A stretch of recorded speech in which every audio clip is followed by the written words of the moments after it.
despite my extremely young looks, I have been in the industry for a number of years. So it was back in about '98. I was at university doing a business information systems degree. It's one of those Mickey Mouse degrees where they take a few business modules, a few technology modules, mash them together in different formats, and it was a sandwich degree. So I had the option of taking 1 year industrial work placement. And I ended up just applying to pretty much every organization I could. There was a thick prospectus about, so I just applied everywhere because I just wanted some practical experience. And there was one role in a bank, and they needed someone to work in their IT security team. I had no idea what they did. The whole team for the bank consisted of about 5-6 people. So it was the early days, and I went there and I had a great team. The manager was fantastic. He really mentored me, nurtured me. He used to take me along to like a lot of his high level meetings and stuff, just to expose me to what kind of conversations took place and what have you. And even within the team, there's some fantastic individuals there who'd been around for a long time. Like a lot of them had started when straight from school, like 16-year-olds from the mailroom, worked their way up into technology and what have you. So they taught me a ton of stuff about how to operate within a corporate environment, how to network with people, how to meet people, how to, it's all the stuff that you're not really taught when you're just studying academia. And I really enjoyed it. So they said, hey, you've done a fantastic job. Why don't you come back and join us full time once you finish your degree? And I was like, wait, a job after I've graduated? What else could I ask for? So I went back there mainly for the team. And then over the years, I just grew an affinity towards IT security, information security.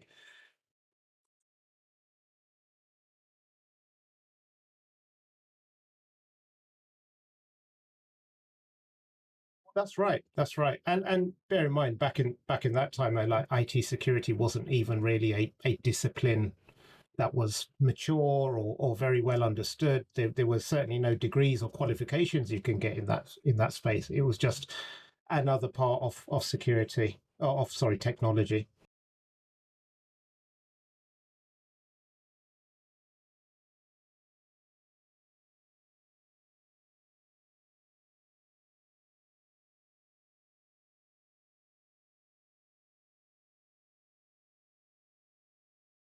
I think one of the key lessons was regulators are scary, and everyone's scared of them in banking. It's that whenever there's a new compliance thing, it's like, oh my god. And so I think after a few years, you realize there's this almost, I'd say, like a wrestling-esque choreographed ballet that goes on between auditors and regulators and the practitioners, which is completely divorced from the reality of what's actually happening. So there's the whole premise of, yes, we are following these processes and we have these fantastic things in place like segregation of duties, and on paper it looks fantastic, but in the bank, I remember there was a time when I had to go to a data center for this HSM key exchange.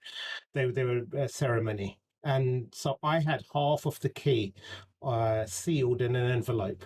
And so I went up, and one of my colleagues from another team, he came with his half of the key in his sealed envelope.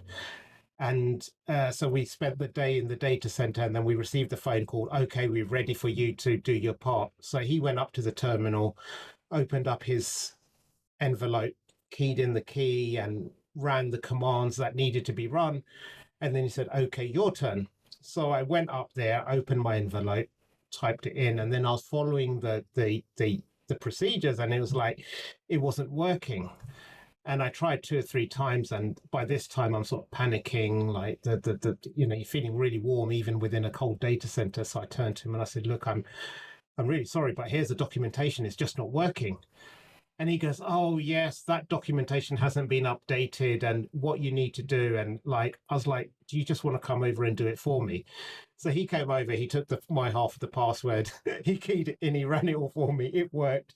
So there was segregation of duties out the window. There was all of our documentation up to date out of the window. But when you tell it to an auditor, no, everything's perfect, everything's fine. So I think you get quickly exposed to the realities of how a lot of these large organizations operate and where the risk actually lies.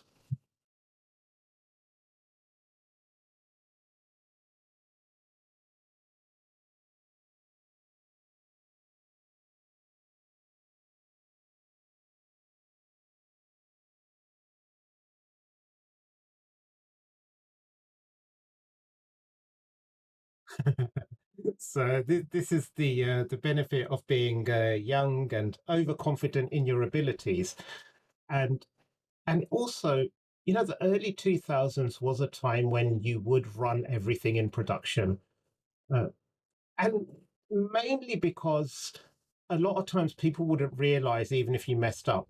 So sometimes you'd come in on a Monday and someone would say, "Oh, did you realize so and so systems has been down since Thursday evening?" And like, "Oh, really?" And then someone would say, "Okay, let's fix it."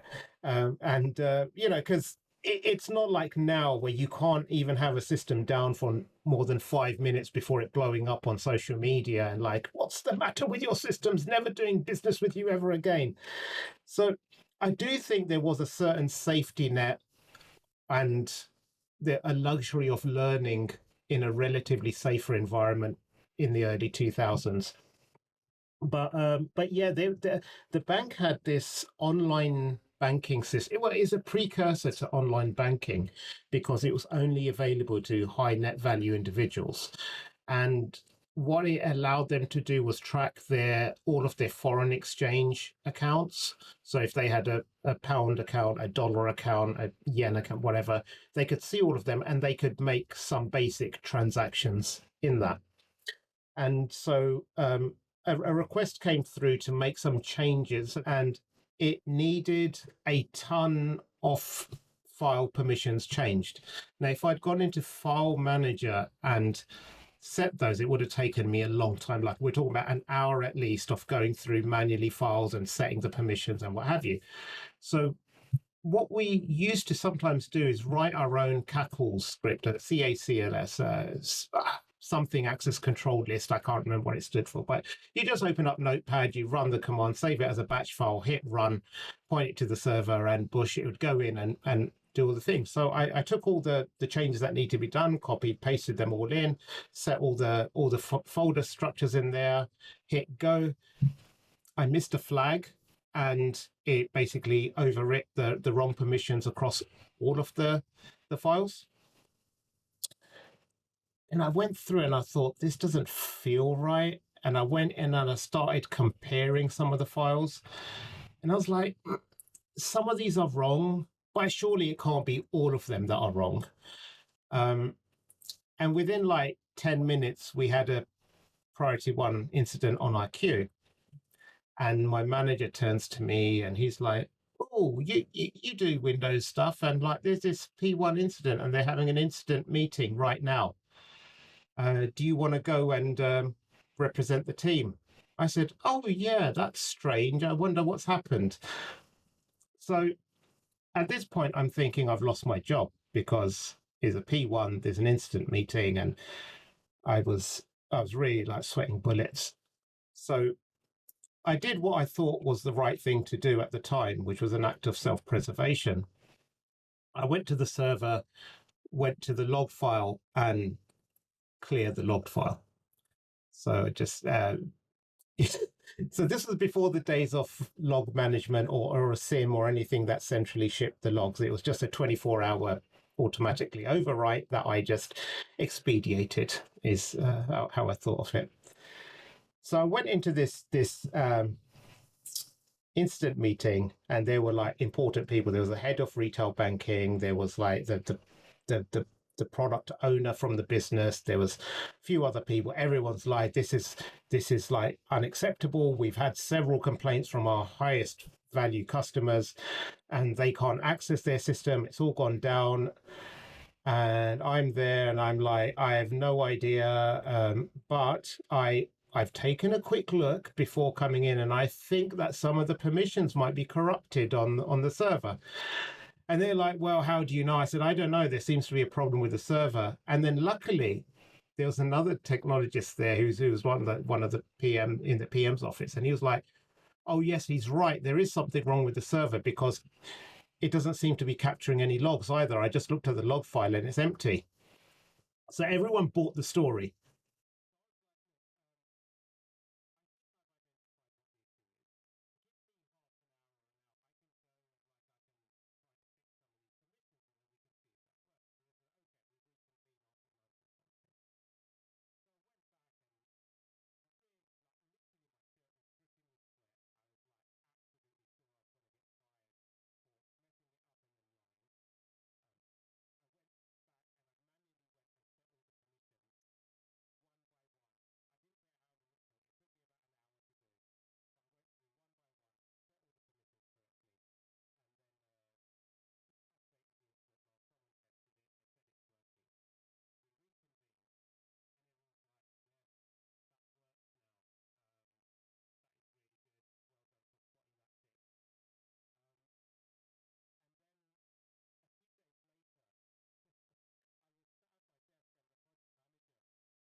I waited about a year, then I confessed to one of my colleagues.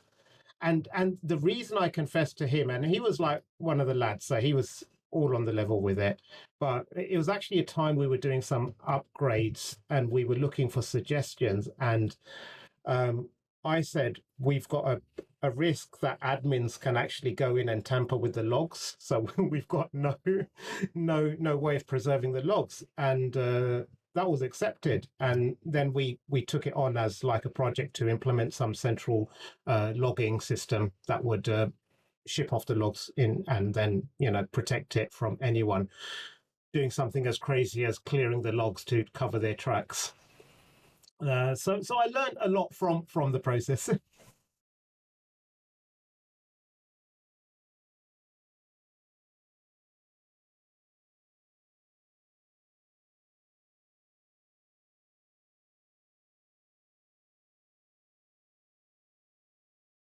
Yeah.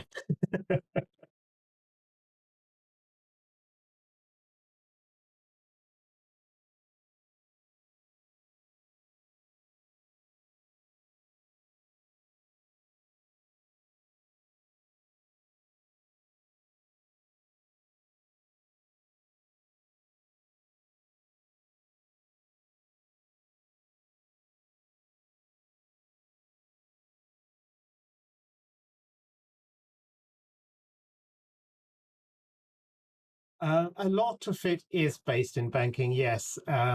So there are lots and lots of incidents where um, you try to explain the risk to someone that, oh, you're doing this is wrong, and someone will just say, yeah, but the business has accepted it, or we accept that risk.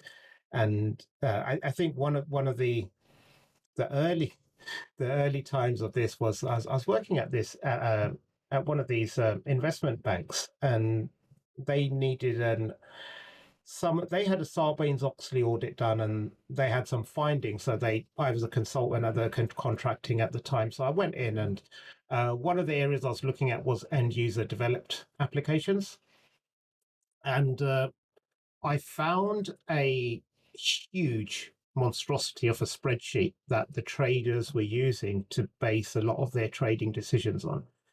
And it was one of these spreadsheets that had started off with one developer or one trader sort of developed it and thought, okay, this is good. And then another one added to it and added to it. They had a few developers in for contract purposes to expand it anymore. So it was doing like Monte Carlo algorithms. It was pulling in real-time data. It was giving them a number at the end, and they were using that to base their trades on. And I said, look, this just fails every control. You're using an Excel spreadsheet.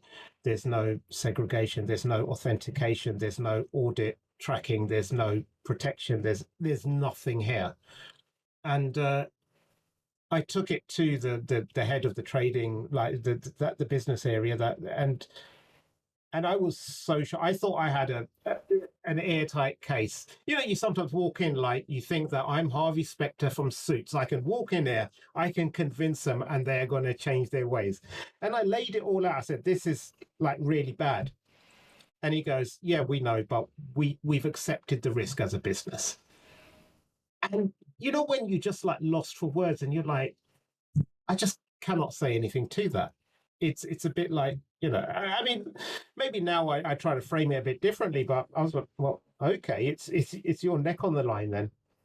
And my contract ended, and then I went on to another role and everything. And within a year of that conversation, there was actually that bank had an incident where one of the traders accidentally overwrote one of the formulas with a hard-coded value. So whatever the formula was calculating from, somehow they accidentally went in and overwrote it. So for the whole day, everyone was making trades on bad data. And that was so big, it actually manipulated the markets, and they had to reverse several, you know, several trades that they had done that day, and they were fined huge by the FCA, and they had to get an extension on their trading window, and it was a massive loss. It made the news and stuff. So if you're looking around, you know, I tried looking up the story before coming on this call because I thought it would be useful, but I couldn't find anything. So that's why I'm now reluctant to mention it. I think that entity itself was being since acquired by another bank. So but you know, I won't say the name, but if you worked in the city, you're probably familiar with that story at the time. But yeah, it was sort of like that thing, like, this is what happens when people accept the risk. It's just, there's anything good. Yet it's always a phrase that gets trotted out nearly every single time you try to make a point, and people are like, oh, that looks expensive. Let's just say I accept the risk.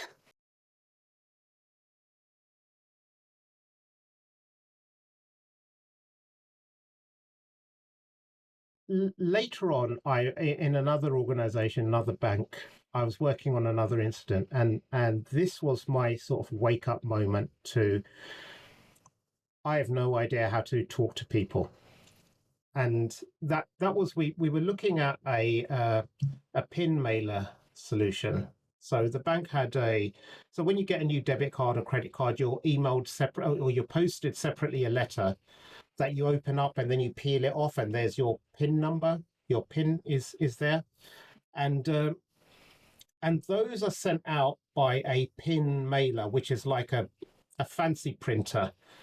So the mainframe will cryptographically generate the pin. It'll encrypt it, send it over the wire into the data center where the mailer is normally located. The mailer will have, usually, well, the new ones or the good ones, they'll have a HSM built into it that will decrypt the data at the point of printing. It will print it there, fold it, seal it, push it out, and delete from the printer memory. So no human eye can actually see that pin. either technically or physically, until it's opened up. And the printer they were using at the time was an old one, and it didn't have HSM built in. So the data would come into the data center, into a HSM there. It'll get decrypted, then traverse in the clear through the data center to the pin mailer, and then get printed and then sent out.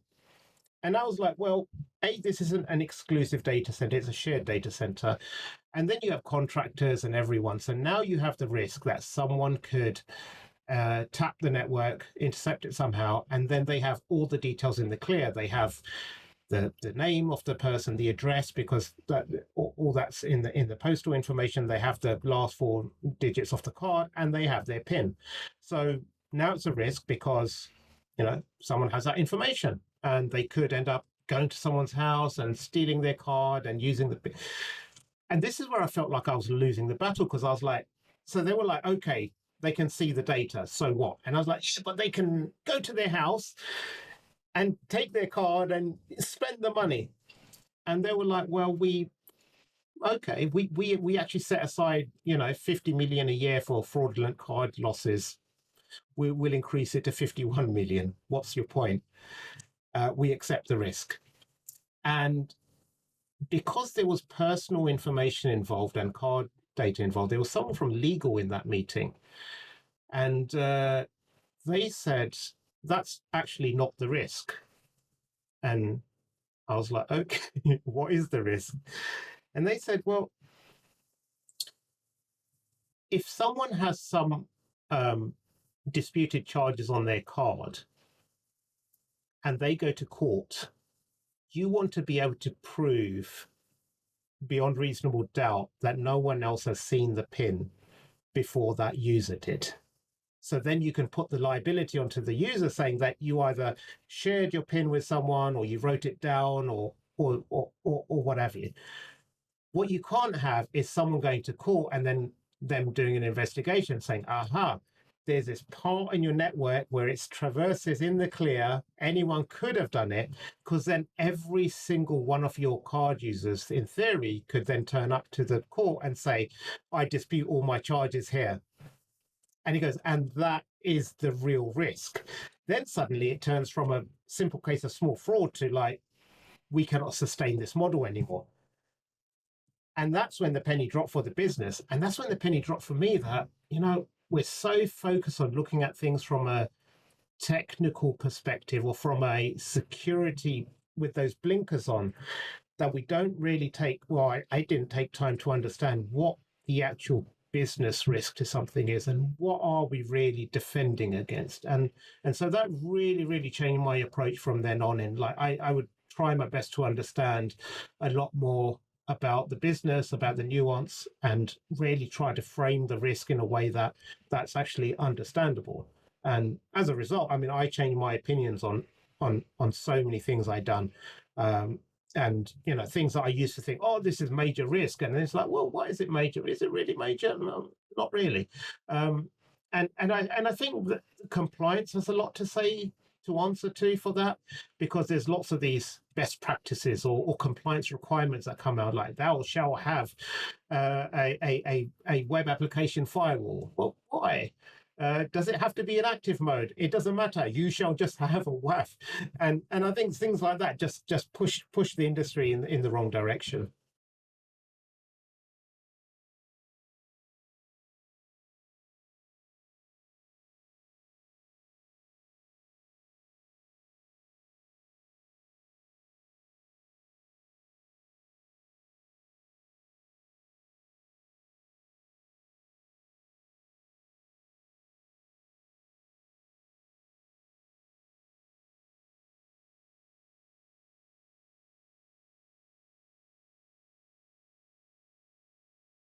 Yeah, I think it's just so important to go to these project meetings, especially where requirements are being defined. And sometimes and I think the mistake I used to make earlier in my career, I used to just go to these meetings and wait for the security section to start, because I thought that was the only part that was relevant to me. But actually, it's all relevant. it's relevant to understand, well, what is this new product? Why are we releasing it? Who are the customers? You know, what is our obligation? Is it a money maker? Is it a for profit product, or is it just a something to sweeten the pot for existing customers? There's so many things there. Read the shareholders report. That if you're a public company, listen to the calls that your CEO and CFO do. You know, understand what they're committing, what they're committing to the market, why they're committing it. I think all of these things can really help, really broaden and help you appreciate and understand why certain things are done in a certain way.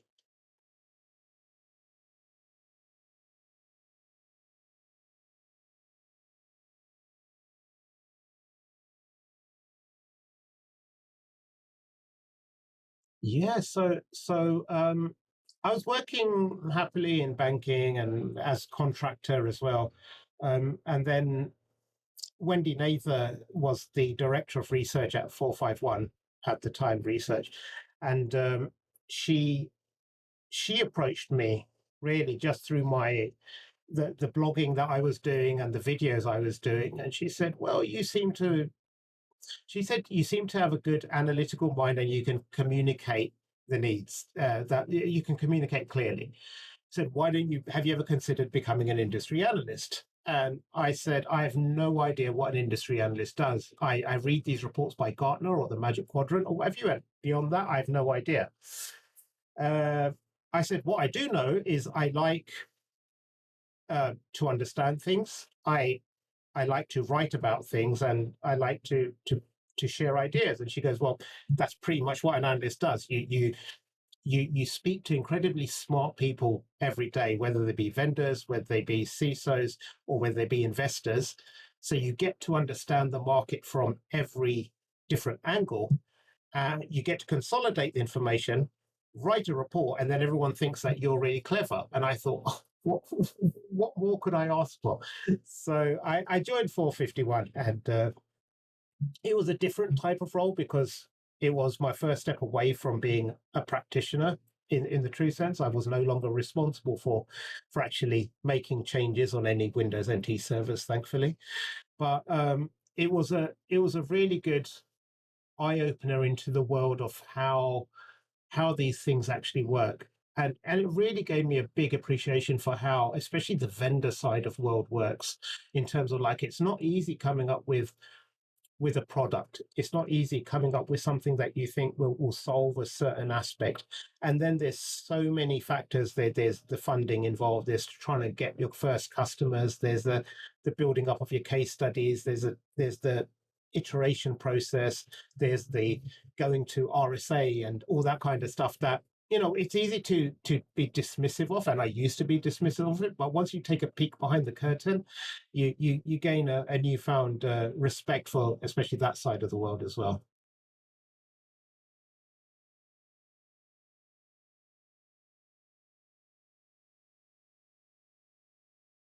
Yeah, I think for me personally, I'm I enjoyed being an analyst a lot more. I think that that influence and that communication is probably where my natural interests and tendons and my strengths lie, as opposed to being a hands-on practitioner. I mean, I still enjoyed it immensely, but I think when you look at how where your skills and interests lie, I'm probably better off not being a hands-on practitioner than actually being one.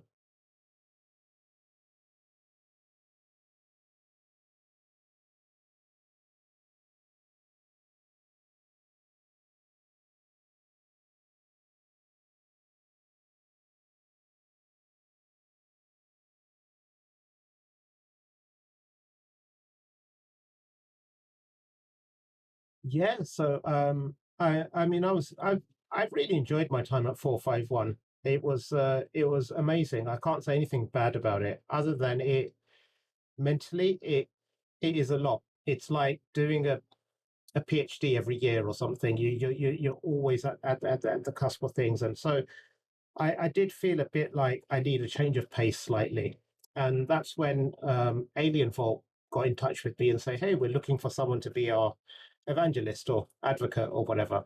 Um, why don't you come on board and see what it's like? And I was like, well, I am pretty happy. And they're like, look, it's more money for less work. I said, okay, you had me at more money. So I thought I'd try it. I thought if worse comes to worse, I can always go back to analyst life because I really did enjoy it. I think intellectually it was the most rewarding period of my life, but it was also really, really hard. Um, but I then went to Vendor World and Alienwald, they were so good. I mean, as a startup, startups I really love. I really love that. To coin an American phrase, the hustle culture that they tend to have. There's very little dead weight. It's not like a large bank where there's layers and layers of bureaucracy. You're like one or two steps removed from the CEO, so everyone's in it together, and everyone's doing something, and you can actually see the difference you make. Which was the same, which was also actually similar in the analyst world, and this is where I think personally the biggest difference from banking was that whatever I'd done at Alienfall or in the vendor side or whatever I'd done at Alienfall, I could see the impact that had on the bottom line. At 451, the reports I wrote was the product of the company, and they would win clients based on that and the analyst time, what have you. When you're working for a large bank, you really don't know what impact you're having. You could, I done an audit of this system and I found some findings, and some of them is in the risk register, some been mitigated. Has that changed anything materially? I don't know. It does in the long term because you need these things to work, but you don't see that immediate gratification of like, I've done something, it's achieved something, I feel valued, I feel like I've contributed something. And I think for me that's a big need. And I really felt that. I mean, Alien Vault was great. They would promote me a lot. They would have me as the face in many respects, put me forward to journalists and keynote events and what have you. So I found that part of the job the most rewarding, I think.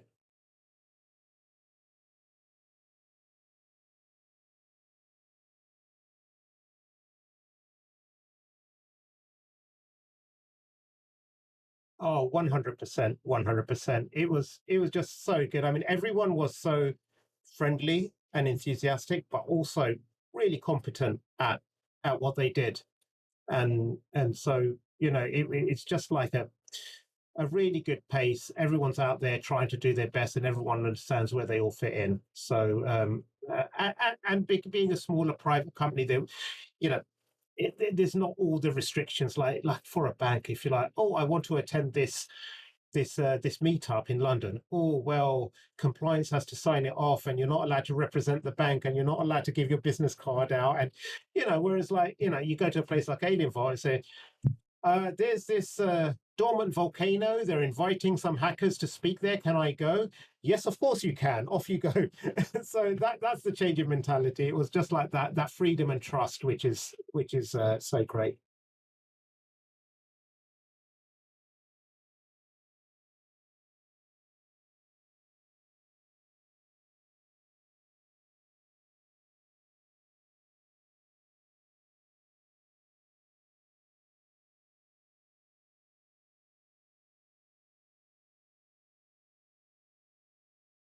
Yeah, so after about 3 years at Alienvolt, they were acquired by AT&T, which is probably the most opposite company to Alienvolt you can get. It's larger than even our largest banks. It's like an ecosystem in its own right. And this is the thing when it's two similar sized companies, you get this different merge or melting pot. But when it's like a much larger organization acquiring the smaller one, it's normally then the larger companies' um, culture and values that is pushed down or forced down in some cases. And we saw this in banking as well, like like when RBS took over NatWest and Fred the Shred Goodwin. Um, there was like lots of acquisitions of these insurance companies and all these smaller ones, and the motto was lift and shift. Just pick up their infrastructure, move it into our data center, call it a job done. And it was such a horribly executed series of acquisitions. The morale was down in nearly every place you went to.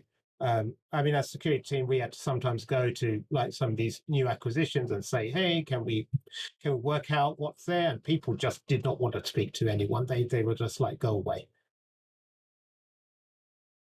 It does. And AT&T's acquisition of Alienbot was very civil by comparison, but then things change, and all the freedoms and all the good stuff I said that I had at Alien Vault suddenly disappeared, especially when you're in a public facing role like me. So one of the things I do is a news story breaks and a journalist is out looking for comments, and they'll say, "Hey, we've seen this has this company's got breached or hacked or whatever.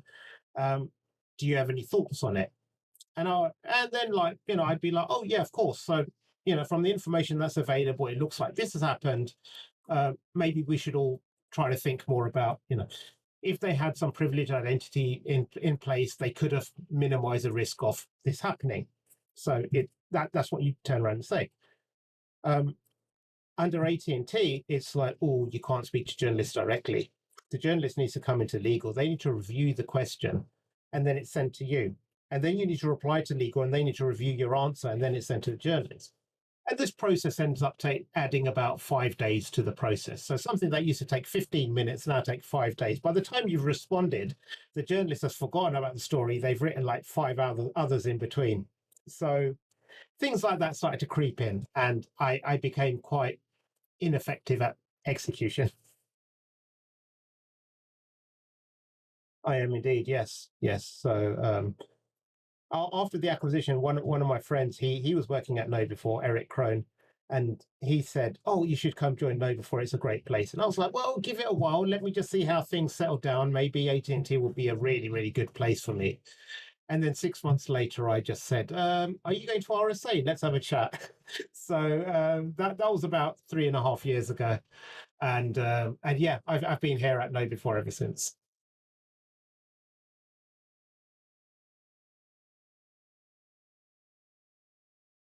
It has, yes. I had darker hair. I looked a lot younger, less wrinkles back in the day.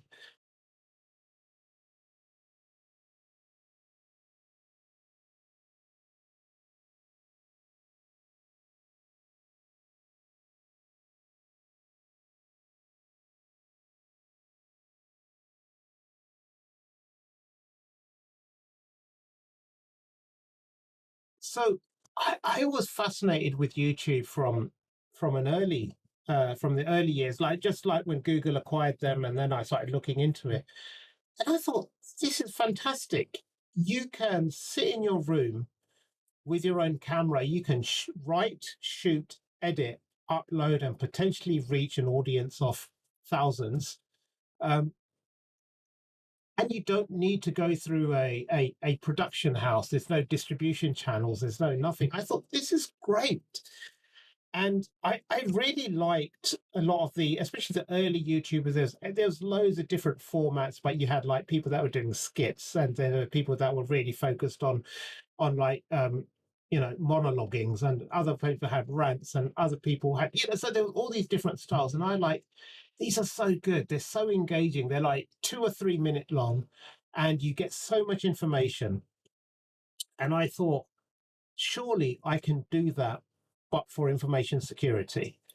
And I started off, I tried it, and I just really enjoyed that creative expression that it allows. And you probably see a lot of my more popular videos aren't even educational videos. They're more like inside jokes for the industry. It's stuff where we can all as professionals look at it and say, yes, we know someone like that. It's turned a bit into that. There is some education. It's like a mixture. There's some educational content in there, like, oh, this is what SQL injection is like. But then there's a whole lot of like, sis, or like, or accepting the risk.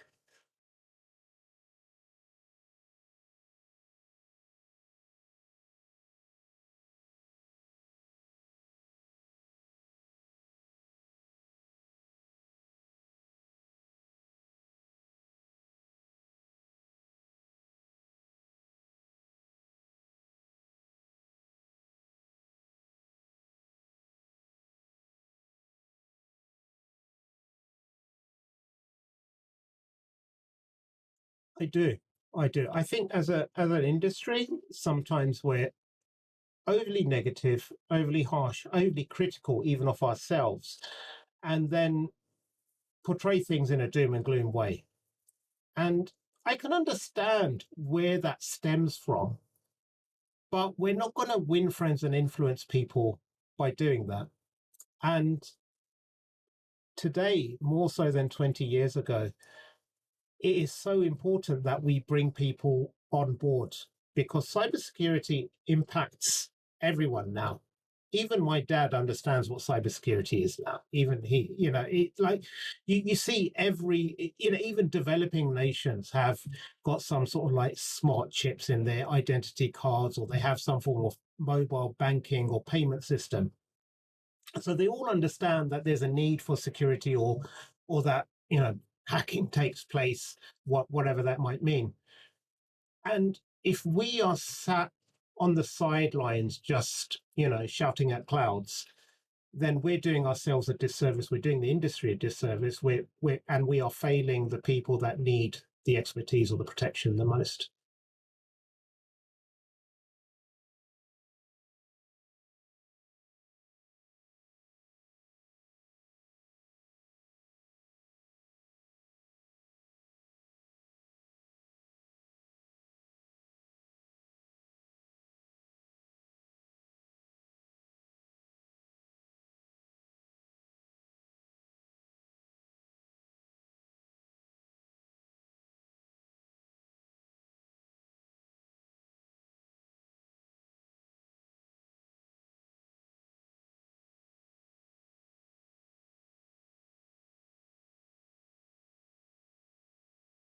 Oh, thank you. Yeah, no, it is something I'm passionate about, and yeah, I mean, there's certain things that we're going to struggle to fix just because of how technology is and how humans are.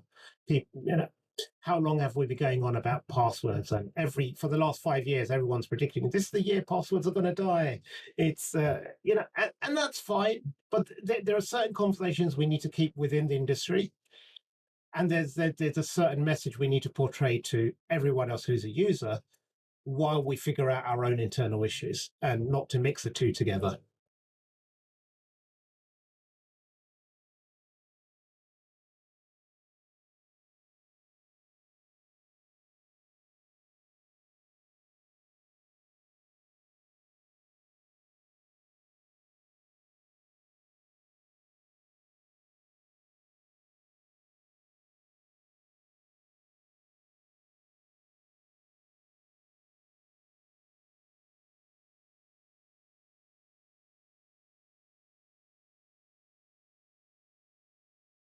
So there are two channels, and like, so there's my channel, which has been going on for like 10, 12 years or what have you, and that's all me. Normally I just see something. I might see a scene in a movie or something, and I think, oh, that would be really good if I could take that and apply that in a security setting.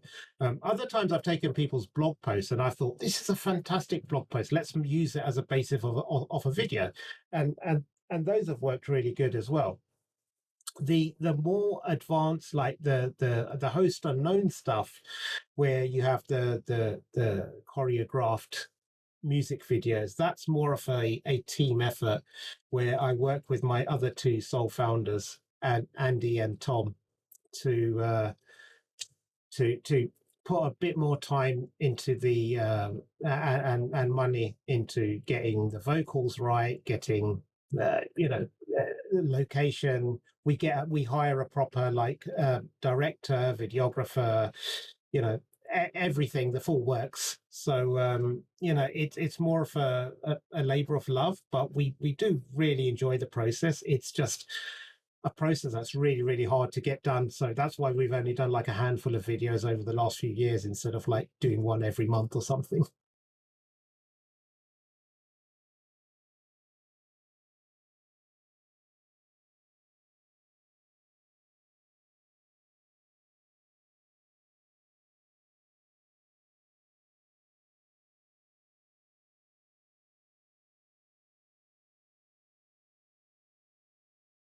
We just can't agree on anything.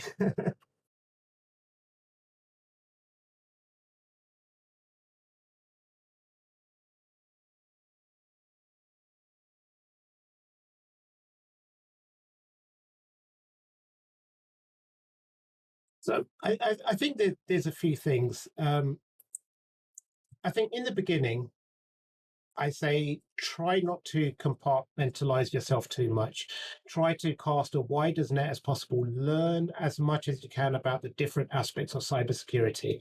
It's such a broad field. I don't think anyone who's just coming into the industry says, "Oh, I know, I want to be a pen tester," or what. And maybe that's where you end up. But I'd say try that. Go into assurance. Do a bit of audit work. Go into some GRC, uh, project design. All these things. There's so many different aspects, but give everything a go while you're early in your career and work out where your passions really lie and what you're good at and what you can see yourself doing a future in. Uh, the second thing I'd say is work on your communication skills, especially your written skills. So I'm not saying sign up to a English majors or anything like that, but just work out how you can write with impact, whether that be an email or a tweet or a long report. You need to be able to write with impact. So when someone reads it, they understand what you're saying without a whole bunch of fluff. And similarly, formulate your thoughts and concepts before you speak up in a meeting so that you can deliver that message with impact. People have very short attention spans and you have very little time to make your case. So work on your communication skills and understand the business side of things and understand that you're working with humans and everyone has their own objectives and agendas. And if you can position if you can position yourself as something that is helping others, or you can at least show that you understand what their position is and therefore you're making these recommendations, I think that will help you immensely in your career and promote you a lot further than simply working on a narrow set of technical skills, which again is important, but don't do it at the detriment of your personal skills.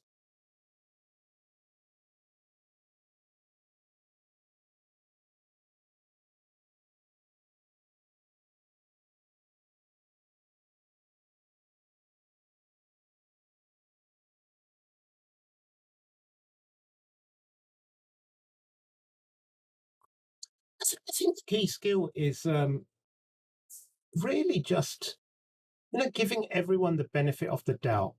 I think it's too easy for us to say, "Oh, stupid user, why did they plug in that USB?" or "Why did they click on that link?" or "Why didn't they read?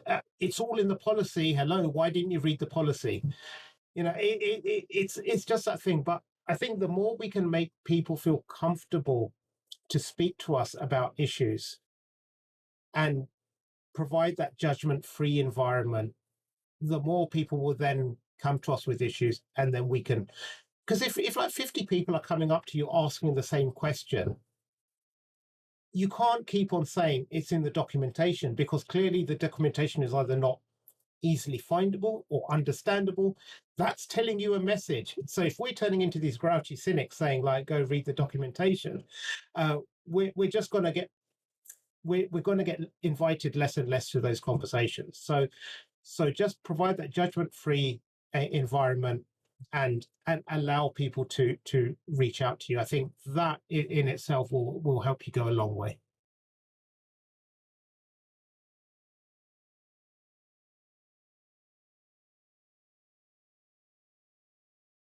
Ooh, you can find me on javadmalik.com. That's my website. From there, you can find links to my YouTube channel, my Twitter, and my email address if you look hard enough. And also, actually, yeah, I'll give a little plug. Me and my colleague Eric Crone have recently written a book that is about to be published in a few weeks.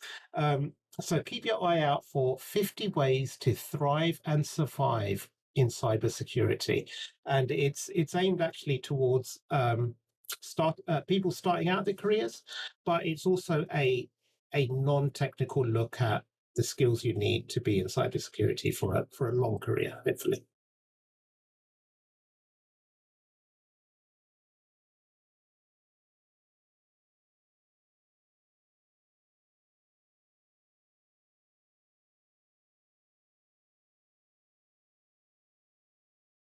Thank you very much, James. I hope not too many new war stories, but I'd love to be back anytime.